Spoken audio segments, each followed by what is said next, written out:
Nightline continues from New York City with Bill Weir.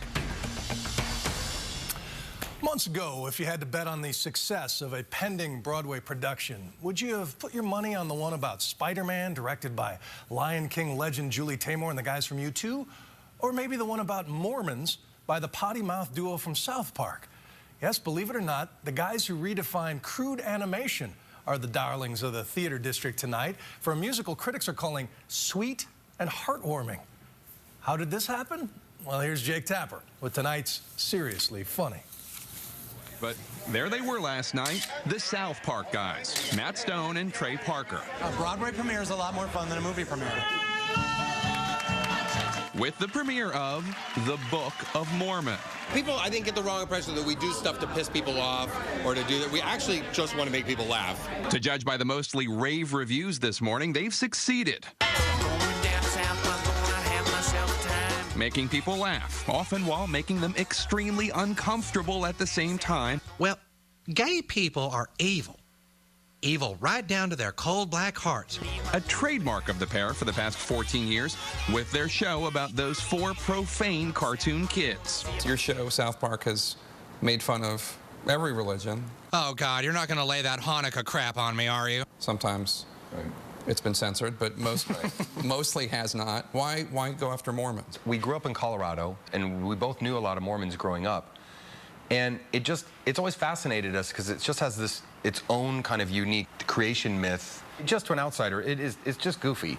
But, you know, we use Mormonism in the Book of Mormon to just talk about religion in general because, of course, to anybody's religion, to an outsider, it's just as goofy.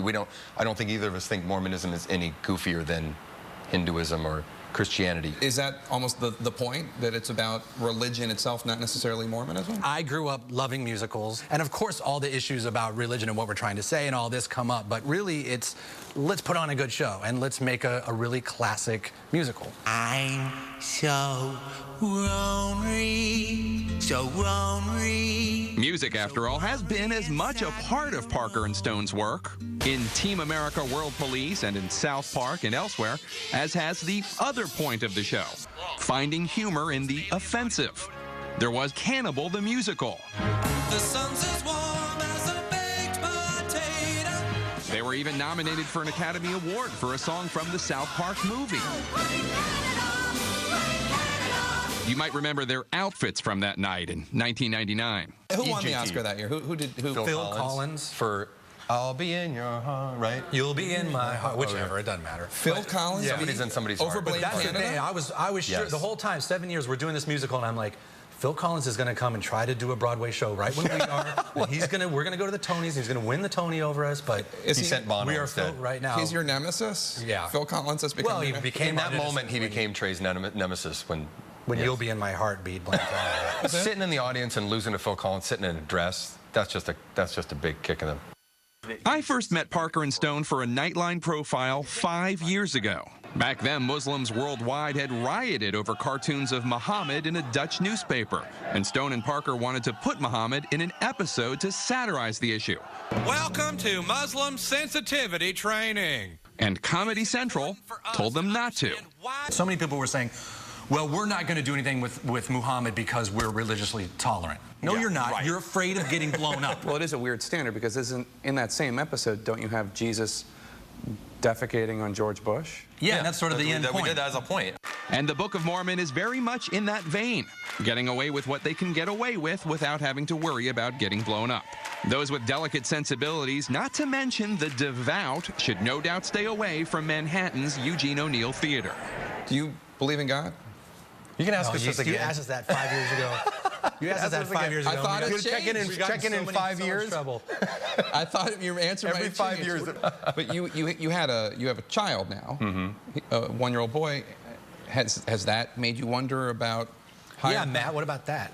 That's what's changed. My atheist friends are getting mad at me already. Well, here, I'll say this.